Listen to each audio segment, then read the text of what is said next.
Omukulu Eddy Kenzo ennaku zino abadde abuzeebuze mu mawulire naye nga ensonga za federation zitambulira ddala. Omukulu ono asobodde okuba ate ng'ayogeddeko bingi nnyo ennaku zino ebimubuzizza n'agamba nti omukulu ono ensonga nnyingi nnyo ayinza obutaddamu kulabikira mu mawulire. Ye agenda kutandika nga kukola ze bayita podcasts. Zino nno oyinza okukola vidiyo yo oba audio n'ogiteeka ku internet abakwagala okuwuliriza ne basobola okuba ate nga bisanga eyo. Kati omukulu Eddy Kenzo kyagenda okuba ate nga addamu olw'ensonga nti agamba abamawulire bamukubye nnyo bamutaddeko ebintu bingi nnyo. Abasookera ddala bagamba nti Eddy Kenzo bwe teyasomako wadde ayinza atya okuba ate nga akulembera federation y'abantu abasoma oba oli awo. Omukulu Eddy Kenzo abazzeemu bw'ati abagamba nti okusoma biba bitabo nedda okusoma ye yakuguka mu ekyo naddala music era kyekimufudde ow'enjawulo okubeera nga president olw'ekyo eya federation. Okusoma kuli bwe kuti buli muntu muyivu mu ngeri gw'osobola okuba ng'oli muyivu ng'amagezi ogagyimusa. Nze nsobola okubeera omuyivu ng'amagezi ngajji ku street. Nsobola okubeera omuyivu mu economics, mathematics, history, English, oli linguistic, oli mu languages. Buli muntu alina knowledge wantu. Nze nange nyina knowledge mu byebyo bye mmanyi. What do you know? Manye endongo. Ogigyemu kyo ogikoze otya nti ngikoze netunda eri viral. Then I deserve whatever I deserve. I believe I'm learned, I'm educated when it comes to music and public relations. When it comes to creativity, I deserve a doctorate because I've made it. So muntu aja nagamba mbu toli educated mwewunyanyi. It's a language like any other language. God yogera Luzungu. So through business n'abantu b'entambula nabo neje ntambulira, it's the language they use. Kitegedde Eddy Kenzo ng'akunnyonnyola agamba akadde kano yali badde ayina na kitiibwa kya dokita kubanga endongo agambye ennimi nnyingi nnyo z'amanyi zasobodde okuba ate ng'agenda mu Olufalansa alumanyi, Olupotigo, yonna asobodde okuba ate nga bayitamu Abasipaana bonna ennimi azimanyi. Naye agamba nti ekyo kye bayita amawulire gamukubye era kyova olaba nti ennaku zino yabiwummulamu era ab'amawulire abeekokkola nnyo Kenzo wuuno. Abantu abali negative tebamalaako mirembe. Naye ate kuba they cannot. Naye ate through the strategies zenkozesa okuba nti tebamalaako mirembe, I keep quiet and I mind my business. We wandigambidde some lazy people who don't want to work. They are just there to sue others. Akati wano there are so many people who should have wanted to be in our position, but because they have failed and they don't even know how to do it, they think for kutukuba ne tuva mu position mwe tuli kibateekawo, and they have practiced that. It has worked for them. Batadde abantu mu depression, abantu bali mu rehab, abantu bali ku cocaine, abantu bali ku drugs, just because of the people who wake up each and every day. Kitegedde ye musuuza president agamba nti ab'amawulire abakooye olw'ensonga nti ebibuuzo bye basinga okumubuuza amanyirawo kye bagenda okumubuuza era ebibuuzo ebisinga ab'amawulire kyova olaba ennaku zino takyabeetaaga. Nosanga nga interview nazo zikulema okukola. You cannot stop someone from being themselves. For you, your job, oboiki oyina information gyonjagalamu era zoze tunyuma. Kyokka ate nze mpulira saagala tugyogereko. So what do? I stay away from you. Waliwo abaana ffe abatwetooloola nga buli kaseera gw'olaba yakuli mu maani naye nga buli waakubuuza akubuuza ebintu ebiri mu interest z'abantu abalala baba bamutuma nga ne bw'omuze bali n'omugana ne lwaki ombuuza nnyo ebintu ebitanga agamba sinze mbeera n'akantu mu kutu ng'abali mu ofiisi kyokka ate gwe mulimo gwange mu bbanga eritali ttono ojja kundaba nga ntandise okwekolera bu podcast. I can ask some people questions that I think they are so. I feel like waliwo ebibuuzo bingi batambuuza ate tuli mu kaddiwa tujja nakufa tugende nga waliwo like for example kati olaba nze nazaalibwa mu mbeera enzibu ennyo n'okulanga tolina maama tolina taata n'okulira ku street n'otasobola kufuna education n'otasobola kufuna kintu kyonna. Kitegedde Eddy Kenzo ebibuuzo byayagala bye by'okumubuuzaako wabula bino agamba nti abayimbi bamubuuza abamawulire bamubuuza nti omukyala yagenda akadde kano oyina waani Lydia Jasmine kano n'atongo bituufu ebyo yabikooye. Naye ogenda okuli abantu babuuza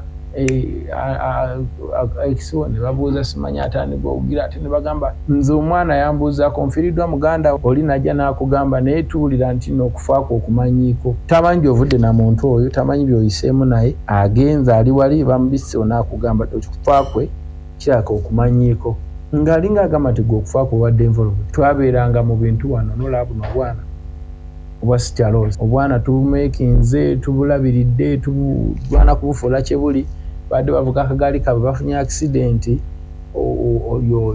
ogenze otuuse wali olusanze omwana asambagala omuyodde mugenze mu malwaliro nakufiiridde mu ngalo nolwana ate nonasigale oli n'agamba nti gwe wamuse oba okitegeera oli nakwiga bintu bingi bye bazze batukola nga tekiyinza kukoleka ng'oli bulungi okuggyako okugamba nti kati kino kankyesonyiwe kantwale kino nomaliriza nga tewandi ng'ensi egenda kumaliriza tekutegedde nze sikiwa nti n'abantu bamanyi wabula abantu bamanya kimu nti abo bailuminati simanyi bagenda mu masabu simanyi batta abantu simanyi emboozi gye bawaaba okitegedde Eddy Kenzo nga nnyonnyola bangi bamukozeko amawulire nti assa abantu okukamala naye agamba abantu amawulire tegamanyi kituufu kyo kibwe kiri.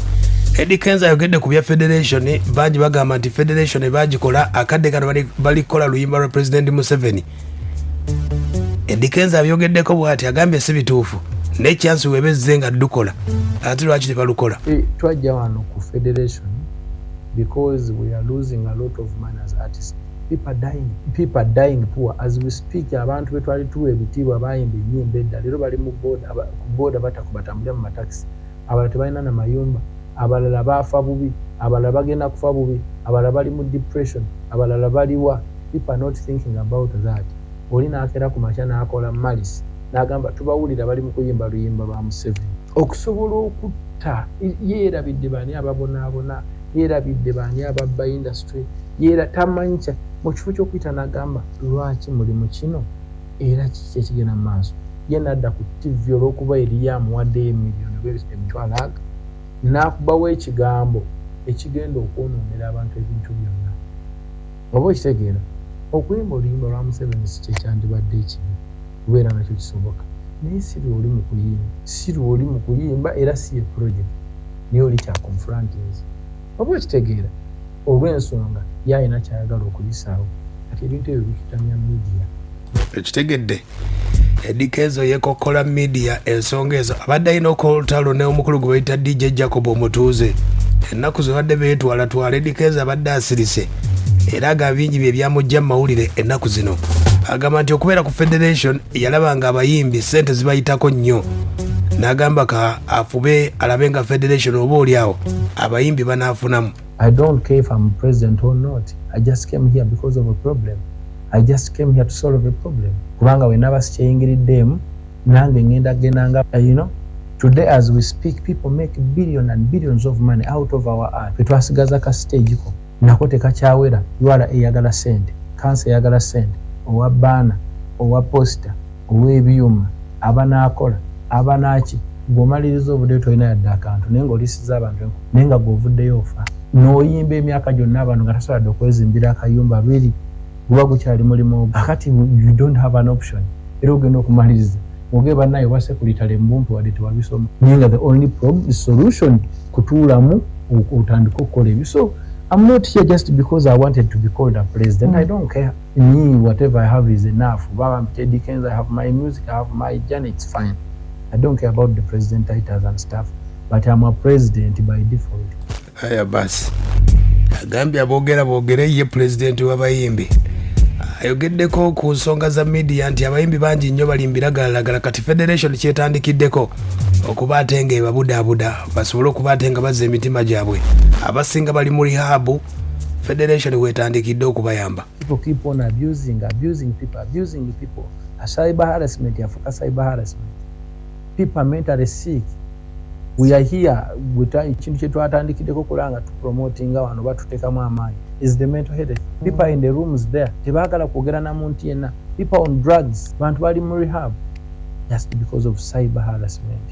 Would you still mingle with the media? Era olina kudduka naye kyewuunyisa nnyo okubanga ono avuddeyo nga ali negative n'omulala ne bazuula n'abalala so-called blogger nabo ne batandikira awo abalala akwata akasimu ke naye olw'okuba yabadde inspired by the other one naye n'atandikira awo okakananga ne society eyonoonese ebirungi tebikyavaamu sense oyogera ebyamakulu ensi yakyuka nefuuka upside down. The bad is good now, good is bad because it's what is trending and life is what you make it. So senga twali twekozeemu omulimu nga bannansi ne tugamba omanyi katwerwaneko tusobole okupromotinga ebituufu